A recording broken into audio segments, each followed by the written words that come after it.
Hello dears, मैं Pankaj sir और आप देख रहे हैं पंकज सर की क्लास। आज की इस वीडियो के माध्यम से आपको बताएंगे कि पास्ट परफेक्ट टेंस को कैसे बनाया जाता है, क्या इसकी पहचान और अनुवाद बनाने के क्या इसके नियम रहते हैं। यदि आप मेरे वीडियो पहली बार देख रहे हो तो चैनल को सब्सक्राइब करिएगा ताकि ऐसे ही और वीडियो की नोटिफिकेशन आपको बिल्कुल टाइम पर मिल जाए। तो चलिए वीडियो करते हैं स्टार्ट। जो पास्ट परफेक्ट टेंस है इसकी पहचान रहती है, ये जो पास्ट परफेक्ट है इसको बनाने के लिए पहचानना जरूरी है, इसलिए इसकी पहचान होती है वाक्य के अंत में चुका था, चुकी थी, चुके थे,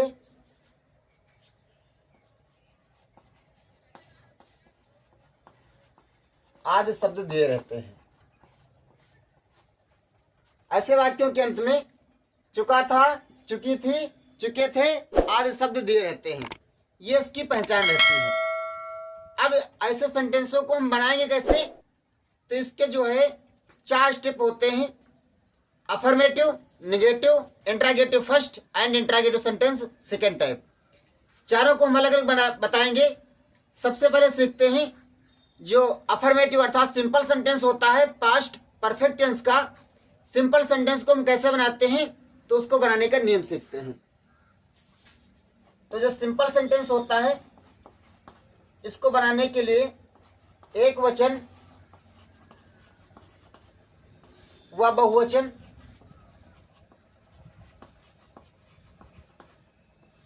एक वचन हो चाहे बहुवचन दोनों के साथ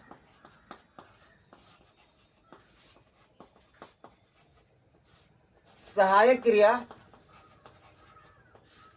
हैड का प्रयोग करते हैं।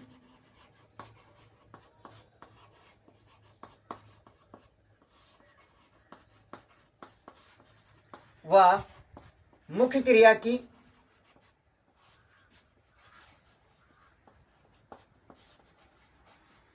तीसरी अवस्था का यूज करते हैं।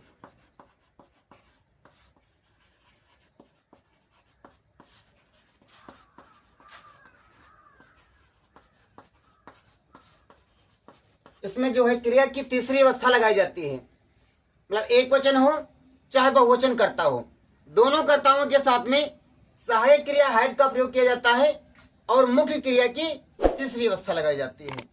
चलिए इसका सूत्र समझ लेते हैं। सबसे पहले सब्जेक्ट लिखा जाएगा, इसके बाद में हेड लगाया जाएगा, मतलब एक वचन हो चाहे बहुवचन दोनों के साथ में हेड लगाया जाएगा, हेल्पिंग वर्ब, इसलिए मैंने हेड लिखा। Subject plus head plus verb की थर्ड फॉर्म, उसके बाद में ऑब्जेक्ट को रखा जाएगा। तो इस प्रकार से सबसे पहले सब्जेक्ट को लिखा जाएगा, उसके बाद में हेड का प्रयोग किया जाएगा, फिर चाहे एक वचन हो चाहे बहुवचन हो दोनों कर्ताओं के साथ में हेड का प्रयोग करते हैं। उसके बाद क्रिया की तीसरी अवस्था लगाते हैं, उसके बाद ऑब्जेक्ट अर्थात अदर वर्ड लिखा जाता है। फॉर एग्जाम्पल,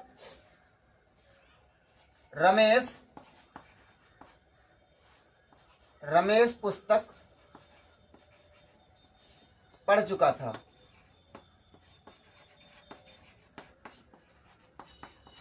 रमेश पुस्तक पढ़ चुका था।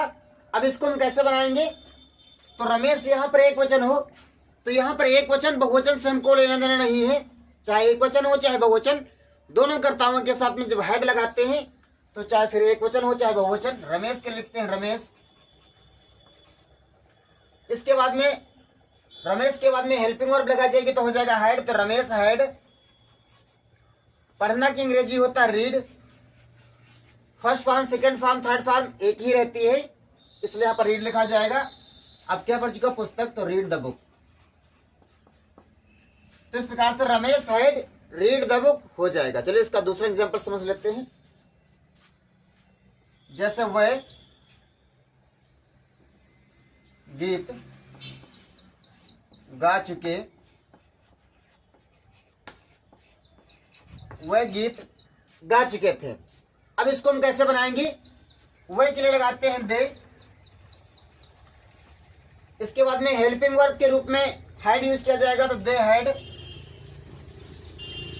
गाना की अंग्रेजी होता है सिंग, सैंग, संग, सिंगिंग, तो थर्ड फॉर्म हो जाएगी संग। तो दे हैड संग, दे हैड संग। अब क्या गा चुके हैं? गीत। तो गीत की अंग्रेजी लिखते हैं सॉन्ग। तो दे हैड संग आ सॉन्ग। इस प्रकार से ये बनाया जाएगा अफर्मेटिव सेंटेंस। तो हो जाएगा दे हैड संग आ सॉन्ग। यहां पर सभी में थर्ड फॉर्म का प्रयोग किया गया है। तो यदि आपको थर्ड फॉर्म कैसे याद करें, यदि आपको थर्ड फॉर्म नहीं पता है तो आई बटन में आपको वो वीडियो मिल जाएगा जिसमें मैंने वर्ब के बारे में बताया है। वर्ब को कैसे याद करें ये सारी चीजें मैंने उसमें बताई है, या डिस्क्रिप्शन बॉक्स में दे दूंगा, तो वहां से जाकर के आप जो है वर्ब को लर्न कर पाओगे। चलिए इसका सीख लेते हैं नेगेटिव सेंटेंस को कैसे बनाते हैं। तो इसका जो नेगेटिव सेंटेंस होता है,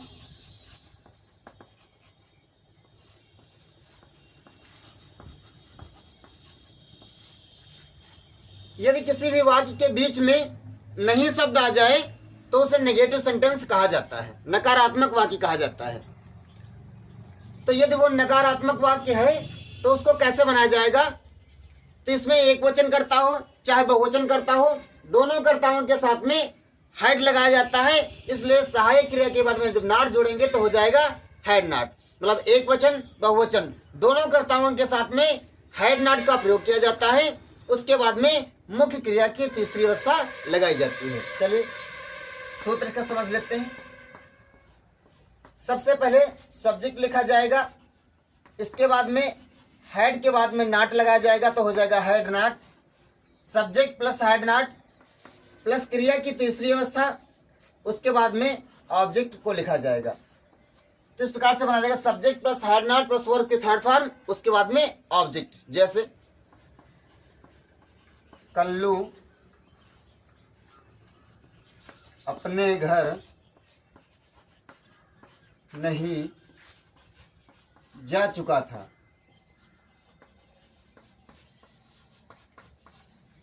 कल्लू अपने घर नहीं जा चुका था। अब इसको हम कैसे बनाएंगे? तो कल्लू के लगाते हैं कल्लू, इसके बाद में नहीं है इसलिए हो जाएगा had not, Kallu had not. जाना के लिए लगाते हैं गॉन। फर्स्ट फॉर्म होती है गो, सेकंड फॉर्म वेंट और थर्ड फॉर्म गॉन, तो इसलिए हो जाएगा कल्लू हैड नॉट गॉन। अब कहाँ को घर? तो कल्लू हैड नॉट गॉन। अब किसका घर है? अपना घर है। तो अपने के लिए मैंने आपको बताया था ये पुरुष जाति में है तो हिज लगाया जाएगा, स्त्री जाति में है तो हर लगाया जाएगा। बाकी सभी के साथ में अलग अलग लगाया जाता है। वी के साथ में अवर और दे के साथ में देयर, आई के साथ में माई लगाया जाता है। तो यहाँ पर कल्लू मतलब मेल है, बॉय में आता है, इसलिए ही के साथ में हिज लगाया जाता है, इसके साथ में भी हिज ही लगाया जाएगा। तो यहाँ पर हो जाएगा गॉन हिज होम।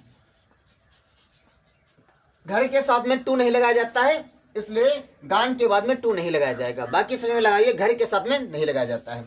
दूसरा एग्जाम्पल समझ लेते हैं। वह पत्र नहीं लिख चुके थे। वह पत्र नहीं लिख चुके थे। अब इसको कैसे बनाएंगे? तो वह के लिए लगाते हैं दे, इसके बाद में हैड नॉट लगाएंगे, नहीं आया इसलिए हो जाएगा had not. They had not, had लगाया गया है सहायक क्रिया और नॉट लगाया गया है नहीं की अंग्रेजी। लिखना कि इसमें थर्ड फॉर्म लगाई जाती है, तो राइट, सेकेंड फॉर्म रोट और थर्ड फॉर्म रिटन होता है। तो यहां पर हो जाएगा रिटन, WRITTEN। तो दे हैड नॉट रिटन, अब क्या नहीं लिख चुके हैं? पत्र, तो आ लेटर।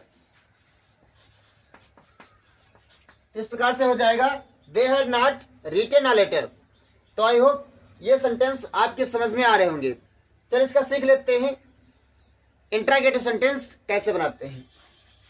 यदि आप लोगों को ये वीडियो समझ में आ रहा है, सेंटेंस समझ में आ रहे हैं, तो वीडियो को लाइक और सब्सक्राइब करना मत भूलिएगा।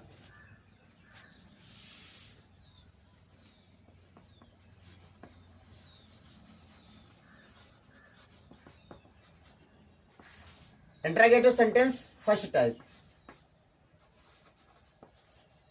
इंट्रागेटिव सेंटेंस दो प्रकार के होता है, एक होता है इंट्रागेटिव सेंटेंस फर्स्ट और एक होता है इंट्रागेटिव सेंटेंस सेकंड टाइप। जो फर्स्ट टाइप होता है वो क्या से स्टार्ट होता है और जो सेकेंड टाइप होता है उसके बीच में क्या कब कौन आता है। तो यदि स्टार्टिंग में क्या आ जाए तो वो प्रश्नवाचक सेंटेंस फर्स्ट कहलाया जाएगा। और ऐसे वाक्यों की अंग्रेजी अनुवाद बनाते समय क्या कि अंग्रेजी ना लिख करके इसके जगह पर हैड का प्रयोग सबसे पहले कर दिया जाता है। मतलब यदि शुरुआत में क्या आ जाए तो क्या कि अंग्रेजी नहीं लिखी जाती है, इसके जगह पर हैड का प्रयोग करते हैं। फिर कर्ता चाहे एक वचन हो या बहुवचन हो, दोनों कर्ताओं के साथ में हैड का प्रयोग किया जाएगा। उसके बाद में सब्जेक्ट लिखते हैं। जैसे सूत्र समझ लेते हैं। सबसे पहले हैड लगाया जाएगा, इसके बाद में सब्जेक्ट लिखा जाएगा, इसके बाद में वर्ब की थर्ड फॉर्म, उसके बाद में ऑब्जेक्ट को लिखा जाएगा, लास्ट में हम क्वेश्चन चिन्ह को रखते हैं। तो इस प्रकार से हेड, सब्जेक्ट प्लस वर्ब की थर्ड फॉर्म, ऑब्जेक्ट और क्वेश्चन चिन्ह। मतलब यदि स्टार्टिंग में क्या आ जाए तो क्या की अंग्रेजी नहीं लिखी जाती है, इसके जगह पर हेड का प्रयोग सबसे पहले कर दिया जाता है। फॉर एग्जाम्पल जैसे क्या तुम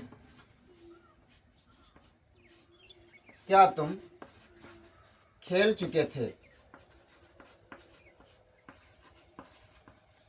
क्या तुम खेल चुके थे। अब इसको कैसे बनाएंगे, प्रश्नवाचक फर्स्ट है, क्यों है, क्योंकि स्टार्टिंग में क्या गया है। तो जिसमें स्टार्टिंग में क्या आता है वहां पर क्या लगाया जाता है, हैड का प्रयोग करते हैं। मतलब इस क्या की अंग्रेजी नहीं लिखेंगे, इसके जगह पर हैड लगाया जाएगा, उसके बाद में तुम की अंग्रेजी लिखी जाएगी। क्या की अंग्रेजी होती है व्हाट, बट यदि स्टार्टिंग में क्या आ जाए तो ये क्या की अंग्रेजी व्हाट नहीं लिखी जाती है। इसके जगह पर सहायक क्रिया का प्रयोग करते हैं। तो सहायक क्रिया इस सेंटेंसों में जो पास्ट परफेक्ट टेंस होता है उसमें हैड लगाते आ रहे हो अभी तक ना, तो इसलिए क्या लगाया जाएगा, इसमें हैड का प्रयोग किया जाएगा। तो सबसे पहले लगाते हैं हैड, इसके बाद में तुम की अंग्रेजी होता है यू, तो हैड यू। अब खेल चुके की अंग्रेजी होता है, खेलना की होता है अंग्रेजी play, second form third form played रहती है। तो यहां पर हो जाएगा हैड यू प्लेड। तो इस प्रकार से सेंटेंस बनाया जाएगा। चलिए इसका दूसरा एग्जांपल समझ लेते हैं। जैसे क्या नेहा पत्र लिख चुकी थी। क्या नेहा पत्र लिख चुकी थी। अब इसको हम कैसे बनाएंगे, तो सबसे पहले लगाते हैं हैड, हैड के बाद में नेहा, तो हो जाएगा हैड नेहा। इसके बाद में लिख चुका है, इसलिए हो जाएगा हैड नेहा रिटन। अब क्या लिख चुकी है, पत्र, इसलिए हो जाएगा आ लेटर। मतलब had Neha written a letter. इसमें लिखना की थर्ड फॉर्म लगाई जाती है। मतलब जो परफेक्ट टेंस होता है, फिर चाहे प्रेजेंट का हो, पास्ट का हो या फ्यूचर का हो, सभी में थर्ड फॉर्म का प्रयोग करते हैं। तो इसलिए आप लोगों को यदि वर्ब की थर्ड फॉर्म नहीं पता है तो वीडियो के डिस्क्रिप्शन बॉक्स में आपको दे दूंगा, वहां से आप लोग वर्ब जरूर याद कर लीजिएगा, क्योंकि ये टेंस में नहीं एक्टिव पैसिव में भी काम आएगा और डायरेक्ट इनडायरेक्ट में भी काम आएगा। इसलिए वर्ब याद करना बहुत जरूरी है। चलिए इसका सीख लेते हैं। जो इंट्रागेटिव सेंटेंस सेकंड टाइप होता है उसको हम कैसे बनाते हैं और क्या इसकी पहचान व नियम रहता है। तो जो इंट्रागेटिव सेंटेंस सेकंड टाइप होता है उसके बीच में क्या कब कौन कैसे कहाँ कितना कितने कितने इत्यादि शब्द दिए रहते हैं। तो यदि वाक्य के बीच में प्रश्नवाचक शब्द आ जाए तो ऐसे वाक्यों की अंग्रेजी अनुवाद बनाते समय जो क्या कब कौन कैसे होता है इसकी अंग्रेजी हम सबसे पहले लिखते हैं, उसके बाद में हैड और फिर कर्ता लिखा जाता है। जैसे सूत्र समझ लेते हैं इसका। सबसे पहले क्वेश्चन वर्ड का प्रयोग किया जाता है, मतलब प्रश्नवाचक शब्द की अंग्रेजी लिखी जाती है, उसके बाद में हैड लगाया जाता है, हैड के बाद में सब्जेक्ट लिखा जाता है और सब्जेक्ट के बाद में वर्ब की तीसरी अवस्था लगाई जाती है, उसके बाद में ऑब्जेक्ट और लास्ट में क्वेश्चन चिन्ह रखा जाता है। इस सूत्र के माध्यम से इसको बनाएंगे। मतलब सबसे पहले क्वेश्चन वर्ड का प्रयोग किया जाएगा, उसके बाद में हैड लगाया जाएगा, हैड के बाद में सब्जेक्ट, सब्जेक्ट के बाद में वर्ब की थर्ड फॉर्म का प्रयोग करेंगे, उसके बाद में ऑब्जेक्ट और लास्ट में क्वेश्चन मार्क का प्रयोग किया जाएगा। जैसे राधा विद्यालय क्यों जा चुकी थी। राधा विद्यालय क्यों जा चुकी थी। तो यहां पर आप लोग देखोगे कि क्यों शब्द जो है ये बीच में आ गया है। तो ये जो क्यों बीच में आ गया है, तो इसकी अंग्रेजी हमको सबसे पहले लिखना पड़ेगा। तो क्यों की अंग्रेजी होता है व्हाई, तो यहां पर हम सबसे पहले लिखते हैं व्हाई। अब व्हाई लिखने के बाद में आपको लिखना है सहायक क्रिया, और सहायक क्रिया में हैड लगाई जाती है, तो हो जाएगा व्हाई हैड, व्हाई हैड। इसके बाद में राधा की अंग्रेजी राधा, तो व्हाई हैड राधा। जाना क्या लगाते हैं गान, तो व्हाई हैड राधा गान। अब कहां को जा चुकी, विद्यालय, तो इसलिए हो जाएगा व्हाई हैड राधा गान टू स्कूल। चलो इसका दूसरा एग्जांपल समझ लेते हैं। जैसे मोहन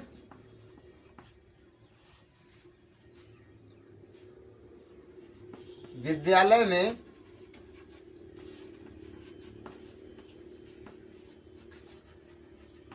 क्या कर चुका था।